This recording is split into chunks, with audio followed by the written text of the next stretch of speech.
Come on. Oh, there we go. Yay! Sorry, we were having a few technical difficulties. Almost freaked out because we thought it wasn't going to work, but here we are. Here we are. Well, welcome everyone. It's so great to see you. Well, you can't see, I can't see you, but you can see us. So anyway, just first of all, we really miss you, and grateful for this opportunity. Do we? Yeah. No. Most of the time. Yes, we do. So anyway, I thought I would just start with a little bit about this term of spiritual communion that we've been hearing a lot about lately. I've got this information from Liturgical Training Publications in Chicago. So this term means that through our prayers, we express our relationship with Jesus Christ and our desire to be in union with him. So that's been a long tradition in the church. So through baptism, we're already one with Jesus Christ. That never goes away. We're sons and daughters of God. And then in the Eucharist, we experience a unique union with Jesus Christ by receiving him both physically and spiritually in ourselves. So at this time, for most of us, it's just spiritually, but that union is still there. Yeah. So we just want to say hello to everybody who's starting to join us. Michael, hello. Both Michaels, Michael Johnson. A suggestion that came up was to, instead of calling it coffee and donuts, especially after 5 o'clock, to call it wine and cheese. Wine and cheese after Mass. Not a bad idea. But one question, Padre, is... do you find yourself more or less busy during this new era? Oh, incredibly. I find myself to be more busy because it seems like every day we're adjusting to a new reality. And then it takes time to do that. It usually means some kind of meeting. I've done lots of Zoom meetings. Oh, yeah. So I think Wednesday I had 3 Zoom meetings. So it took up a good part of the day. But he does make sure to have pants on all the time.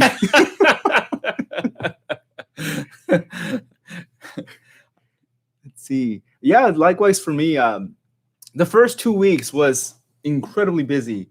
I never felt so tired because we were trying to figure out both technology, how this was going to look like. Now that we got into the routine of things, kind of, things are changing still every day, but we have a better grasp of how to do certain things. So I am finding a little bit more time to be able to get caught up in other things and also find ways to interact with you, make videos and whatnot. So it's a win-win. It's not wasted time. We're definitely using it for ministry. And also to take care of the pets and everything. But let's see. Yeah. Did we order enough donuts? Well, Father is gluten-free. It's kind of late for donuts. We don't have any donuts today. How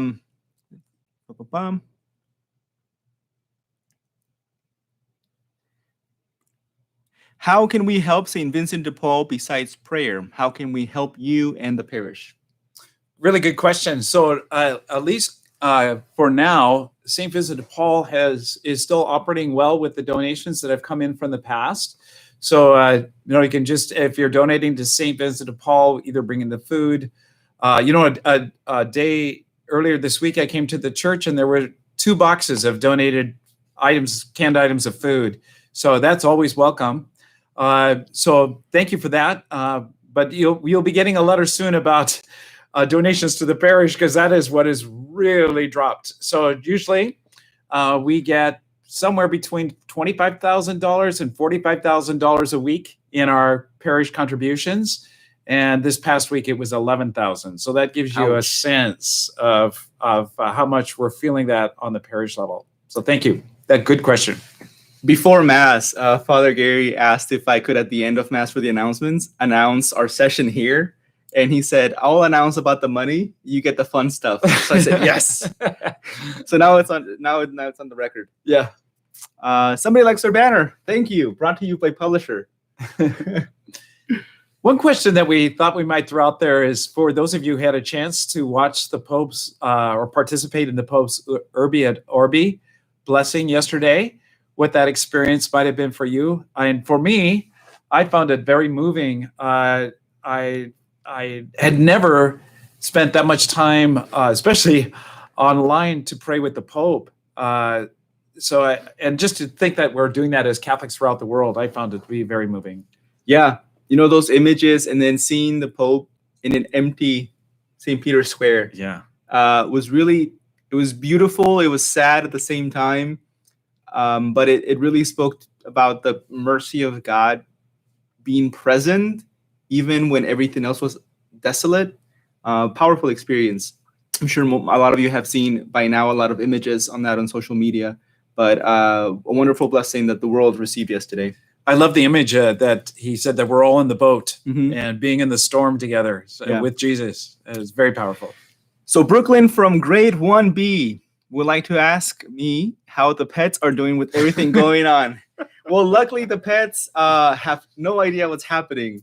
So they are getting fed every day. They're lively. So they're doing pretty good. They're, I'm spending a bit more time in the room. I do a lot of the work through my computer in the room. So they're spending more time with their pet dad. So they're pretty happy. They're pretty happy. Thank you for asking. And their pet grandpa hardly even knows they're there. That's true. Let's see. Hello. Oh, hello, Lori and Ron. Ron, I'm so happy that your surgery went well. We were praying for that. We definitely prayed for you. Praise God. Yep. And also just a quick prayer for everyone, or thanks, I should say, for all the prayers for people in our parish who have been suffering with COVID. We have good news. A number are recuperating. In fact, Father Carlos just got a message yesterday from someone. Yeah. A parishioner fully recovered now. So her and her family in the community are really, really joyful about that. A lot of hope. Yes. I'd also like to ask you that the family has given permission for me to share her name with you. Pat Bowman, who served on the pastoral council. She's been active in the covenant community, social action. She is very gravely ill. She's 86 years old. So thank you for your prayers for Pat. Now, Father, do you see any changes that will hold over of when we can get back together? That's an excellent question. In fact, Father Carlos and I were just talking about that before we went live, that there are some things that we think we will be able to continue, especially using the social media.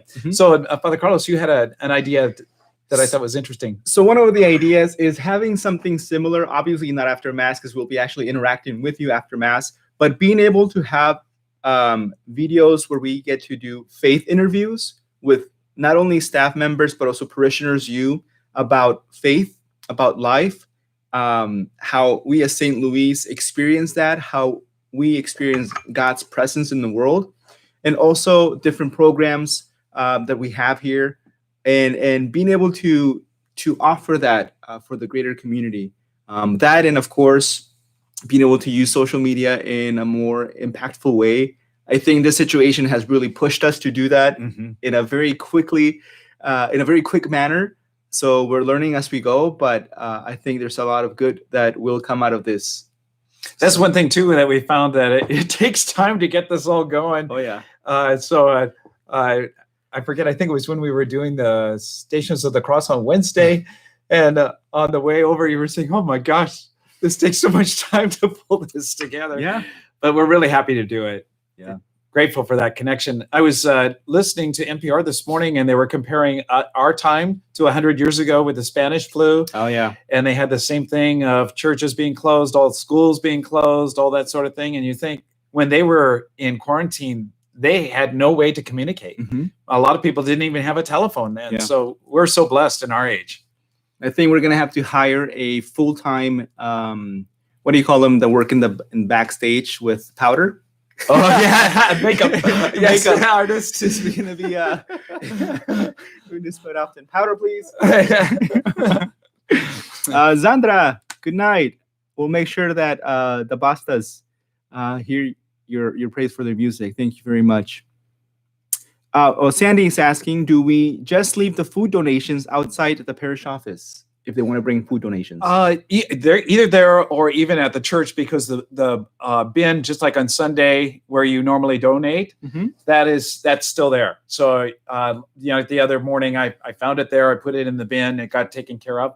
So either way, either place that you think is more secure, it's fine. Yeah, sure. Yeah, and it does help if it's between 1 and 4 when we have somebody there. That way we can ensure that it is received right away and put away. At the church, that is 1 to 4 at the church. The parish office right now is closed, although a lot of times there are 1 or 2 staff people around. If you ring the doorbell, perhaps we might be able to get there to let you in and take your donation. There's a curiosity from Sandra. I'm curious, as K Studio, this must be overwhelming amount of work for you right now? At times, I would say yes, not only here at the parish, but also at the Archdiocese. So trying to figure out things on both ends. But God always gives me the strength that I need. That's what I find. And I know that so many people are praying for me. You tell me that all the time. And I feel that and appreciate that. So thank you. So Sandy, what pets do I have? I have a lot of them. I actually created a video recently. That one is on my personal YouTube page or channel. I don't know if there's a link to it for the website. Probably not. But if you just search on YouTube Father Carlos or do Priest Have Hobbies, that is the name of the video, you will find that video, and I showcase and explain all of the pets that I have. But individual animals, a little over 100 different types. Not counting me. He's tame.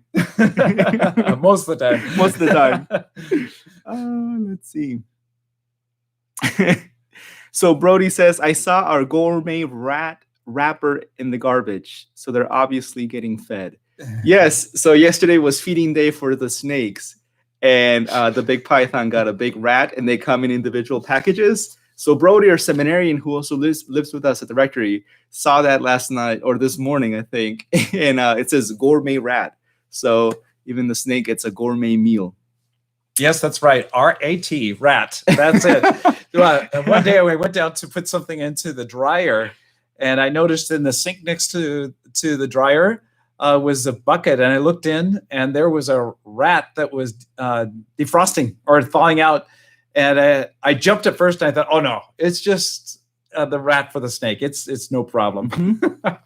So Father, another question is, are we getting any feedback from the new Bethlehem on how they are doing and what their needs are right now? Yes. Gosh, I'm trying to remember. I've gotten so many emails in this past week, but I do know that there has been a little bit of a step up for service for New Bethlehem. Obviously, Catholic Community Services and New Bethlehem, they're doing a lot of work on the east side. So, in fact, I know Katie is working with CCS, and if a really good person in our parish is Rachel Nightingale, and I certainly can reach out to her, or if you know Rachel, you can talk to her yourself to get more specific details. So, thank you for asking that. Great question. Are the readings, psalms, and music listed on the website? Yes. So if you go to the website under worship, you can find the worship aids for the Sunday Mass, and we'll be updating those every week. So you can download it there before Mass starts, so you can participate along with us at Mass.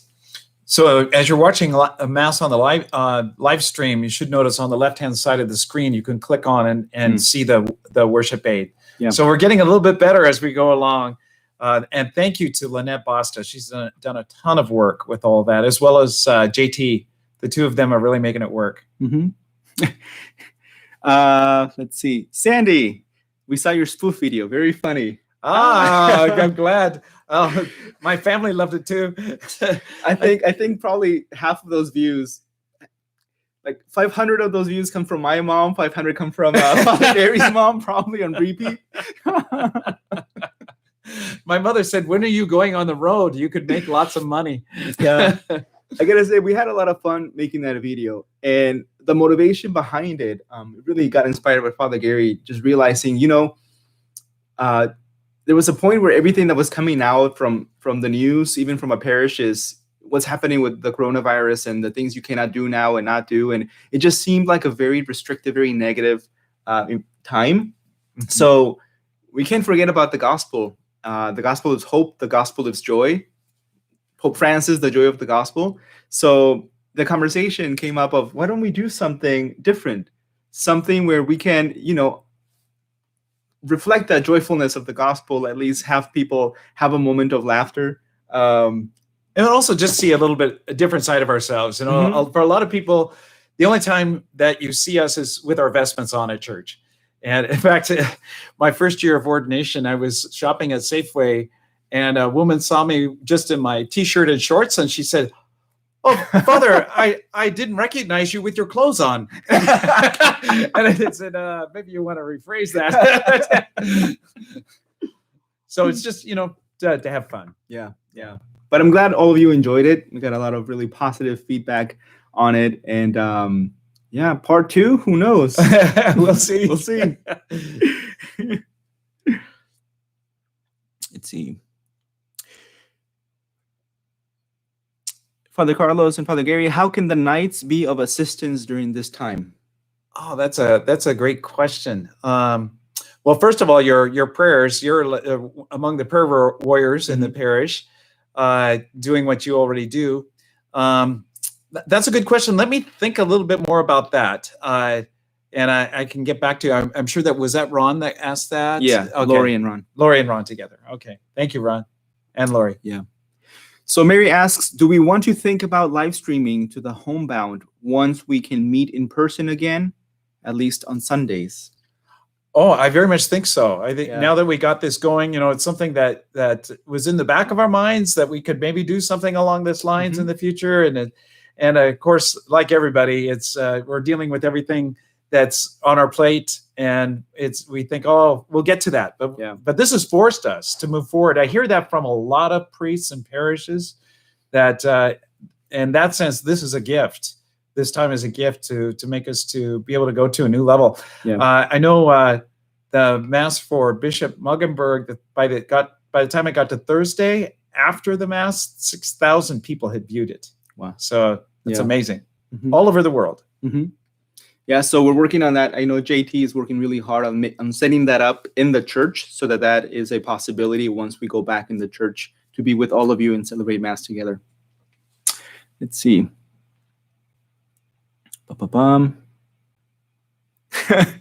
The best part of the video was seeing Father Gary skiing in the backyard.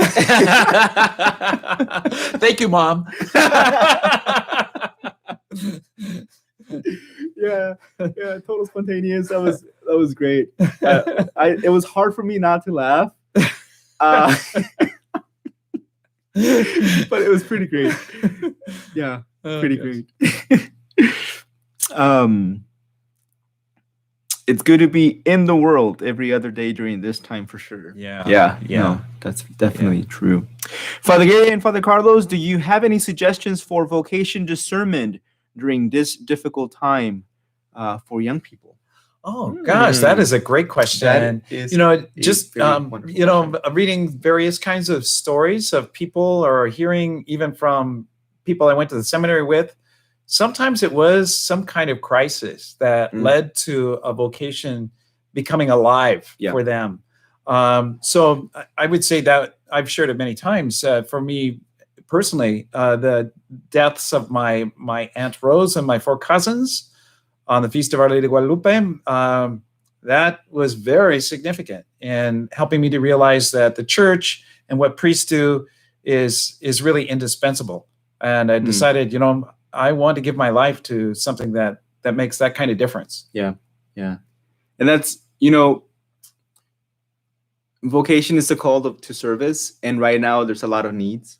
Yeah. And the spiritual needs is a huge component of that. So I think a lot of young people who are yet, still discerning their vocation are seeing the need, and we're praying that they're feeling also the call and can hear God's voice and saying, there's more to this world than just the everyday, and seeing those needs around you and seeing, well, Lord, can I do something for people in times like these, in and outside of these times? Can I be of service to you in a very specific way within ministry, especially through religious vocation?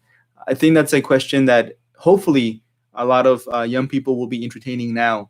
And we're seeing that, people calling or considering church now, who Yes. hadn't considered church in a long time or who had stepped away, because difficult situations always make you think about life. Yeah. Mhm. So, all the activities and distractions that we normally live with every day, those are stripped away from us. Oh, yeah. So it makes us go deeper. Yeah. So probably for any of us, whether we're young or old or considering a vocation in the church or not, it's a real opportunity for us to grow in the Lord. Yeah. Let's see. Oh, okay, studio. My parents in Virginia watch the 5 p.m. mass before they go to bed. Oh, wow. It's very Isn't that special. good? Yeah. Good. Are you saying that my homily puts them to sleep? Well, I preached last week. We're alternating, so we're very soothing. We're very calming. Very calming. Yeah, yes. we're very calming. Let's see. Question from Philip and Maggie. What are your favorite board games? Oh, we haven't gone there yet. We need to explore that one. Huh? Yep. Gosh, well, I haven't played board games for a long time, but I think Monopoly was a really popular board game when I was growing up. Took forever though. Yes, like 4 hours later. Yes. I had my sister and my cousin Diane. They would play for days. They would just keep going and leave the board up and come back first thing in the morning the next day and go all day long. Yeah. And I was like, oh, I want to get on my bicycle. Forget that. I'm all about the classics. So Chutes and Ladders. Sorry. Oh yeah. Oh, sorry. Yeah. Sorry. Uh-huh. Yeah. Yeah. I don't know. There's a lot of board games now. I haven't played board games in a long time, but I like the classics. Also like Uno. That's a fast, speedy game. Yeah, very fun. that's a you good get one. a good crowd. Yeah. It can be a very fun game. But yeah, good question, Philip and Maggie. Let's see. Do we have anything on Easter services? What that will look like? Yes. Unfortunately, we will be in the same mode. We'll be able to have only 8 people on the live stream mass for the whole Triduum. So for Holy Thursday, Good Friday, Easter Vigil. On Easter Sunday, we will actually do 2 masses because the Vigil is it's a beautiful mass, but it's a longer mass. It's different, unlike most Sundays where it's the same readings. So we will have a mass at 9 on Easter morning that will be live streamed, and then 1 p.m. in Spanish.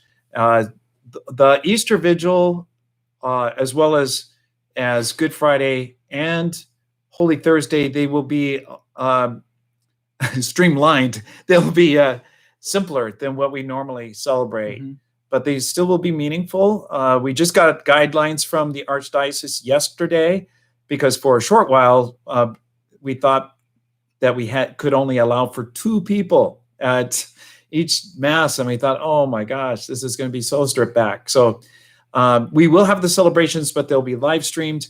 We don't know yet when we will be able to gather again at our parish, but we're hoping that we will be able to do so sometime in April, if not by May. So thank you very much for that question. Earl. Hi, Charlotte and I have been watching while I tried to figure out how to have a name. Not quite sure what you mean by that, Earl. If you could clarify, we'd be happy to return to that one. Zandra, the 1 a.m. streamed masses are wonderful for our families who are self-quarantined in Mexico.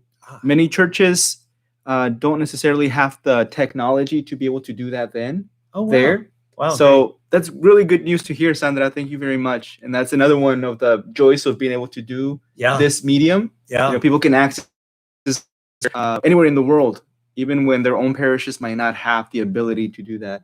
We noticed that there were a lot of people that were online with us for the live stream from Mexico. From Mexico. Good news. Even Indonesia. There was one from Indonesia. Well, not the Spanish one, but the English mass. The English mass. Yeah. Let's see. Father Gary, it's Teresa Coothill And Todd, your Spanish is so excellent and has been important to the Spanish community, enhanced now by Father Carlos. How and why, when did you learn Spanish? Oh, very good. Well, I started when I was at Mount Angel Seminary, and we were required to take a foreign language. So I went ini, mini, mani, mo, and chose Spanish. And then at the time, Father Michael G. Ryan, who's pastor at the cathedral, he was vocation director. He came to visit me. He asked me what I was studying. And when I said I was studying Spanish, he said, "Oh, well, I'm so glad because we just did a survey." So this is back in 1977. And he said, "We did a survey and we think there are 70,000 Spanish speakers in the Archdiocese of Seattle." I thought, "Oh, okay, I'll take this seriously." And then the next year, I went with the first group of seminarians to Cuernavaca, Mexico. And I was there for almost 2 months. And it was there that I began to be conversational in Spanish. When I first arrived, I remember writing from the Benedictine monastery of Mount Angel has a priory in Cuernavaca. So the monks took us in for that first night. Then the family I was staying with picked me up. And their son, Alejandro, who was only 9 years old, he was so excited. And he was saying all kinds of things to me and asking me questions. And all I could say was, "No lo entiendo." Oh, gosh, it was so painful.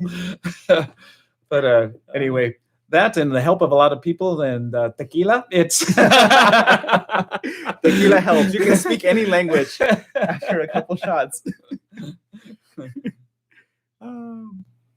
Yeah. Very good question, though. Yeah, very good question. Yeah, Thank and you. he does speak it really, really well. Yeah. I met Father Gary when I must have been around 16. We used to have youth retreats at St. Anthony in Renton. And his Spanish has been really good for a long time. So really, really happy to have him in the community, the Spanish-speaking community. Let's see. What are you reading these days? Oh, well, I'm reading a book. I'm at it very slowly because it seems like that's the one thing I don't get around to as much as I would like. I'm reading a book called A Pope and a President. It's about President Reagan and Pope John Paul II, St. John Paul II, and their lives paralleled and their role in working together to bring down communism in Eastern Europe. It's an excellent book. It was given to me by a parishioner, and thank you, Judy, for that book. I'm really enjoying it. And I have other books that I kind of go back and forth on. I got about 4 books that I'm reading at the same time. Yeah. Yeah, that's usually, I know one of my professors would always say, have at least 3 books going at the same time: a spiritual reading, a theology, some kind of education, and then some kind of novel. So right now, the spiritual reading that I'm doing is a book that I found in Father Phil's library room, one of his books. It's called Prayers That Last a Lifetime, or Prayers for a Lifetime, by a theologian, Karl Rahner. Beautiful, beautiful book. It's filled with a bunch of little prayers for different situations. I just picked it up last week, I think, that I found it. It's been really, really edifying. Yeah, Father Carlos happened to notice it before Mass because Father Phil's room is now our sacristy where our vestments are. Yeah. So anyway, that's how that worked. Yep. And then the book that I'm reading for fun is In the House of the Spirits. I'm reading it. I read it in English. I'm reading that now in Spanish, which is the original, by Adriana Arande, Spanish. I think she's Colombian or Mexican author, and is magic realism, which I really enjoy. So it really adds. It helps me visualize and express things in a different way. So. I'm rereading a spiritual book that Archbishop Aitchen gave the priest for Christmas. It's called Into Your Hands, O Lord. And I've a couple of times have made reference to it in my bulletin columns, but it's a short book, but packed with a lot of great messages. So yeah, that's what I got going. So the Fawcett family just wants to say thank you for our quarantine video. Oh, great. Good. They've watched it a few times over and over. Thanks for that. It's very entertaining. For them, and always puts a smile on your face. Yeah, great. I'm glad. Good. Very happy about that was the whole idea. Yeah. So our seminarian who is in the rectory right now says the rats in the rectory are getting cold. Should I start eating them now? I think he means that the food is ready for us. Sandy asks for a title, maybe for the book that you were talking about. Oh, the title to the book, I believe, is Into Your Hands. Oh, I want to say Into Your Hands, Father, or Into Your Hands, O Lord. I don't remember. Yeah, the little short. Yeah, it's a short book. Into Your Hands, Father, I think. Yeah, I think it's Into Your Hands, Father. Mm-hmm. So Michael is asking, are we doing reconciliation via Zoom? It sounds like a great idea, but like all these sacraments, the sacraments are personal and as much as possible a physical encounter. So the same is true with the sacrament of reconciliation. It needs to be person to person. But a good question, because Father Carlos and I are available for the sacraments. So please call or email us, and we would be happy to. I had a confession appointment today, so I'm happy to do that. Yeah. And Lucille says, Father Gary, even though I have transferred parishes, I still follow St. Louis and I follow the live stream masses. Thank you for that. And Father Carlos, I like your hand signs after Mass. Thank you. What was today? Oh, yeah. Today I was saying log in. I'll see you in the chat. Yeah. Thanks for chat. It helps and feel more. Thanks for the chat. It helps us feel more connected. Great, good. That's what we're hoping for. That's what we're hoping for. It was Father Carlos's idea. I would never have thought of this. Yeah. Into Your Hands, Father, by Wilfred Steinison. Yeah. Thank you, Sandra, for looking that up. Yeah, it's a very beautiful book. Yeah. We got it as a gift from Archbishop Aitchen. Yeah, Archbishop Aitchen. Yeah. Beautiful, beautiful small little book. It's very deep, so even though it's this thin, it'll take you a while to get through. Yeah, I read a page, sometimes only a half a page a day. There's so much in there. It's very rich. Yeah. Mm-hmm. But very good. So tonight I have my first family Zoom meeting at 8:00. So this was really fun. And I think Brody was subtly saying to us that dinner is ready. So thank you so much, everyone. This was a lot of fun. We'll look forward to it next week. Mm-hmm. And of course, with Palm Sunday, it'll be a longer liturgy, maybe a little bit later. We keep on getting messages. Well, yeah, but we're very, very happy to be able to spend this time with you. Hoping to be able to, as Father Gary said, do this again next week. It's very important to stay connected. Very important to hear from you as well. And looking forward to that. You are welcome, Ellen, for all the live stream masses.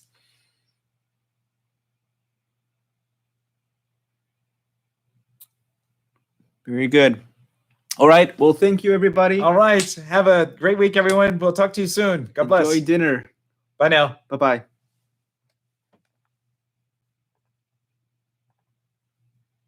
Oh, that was great.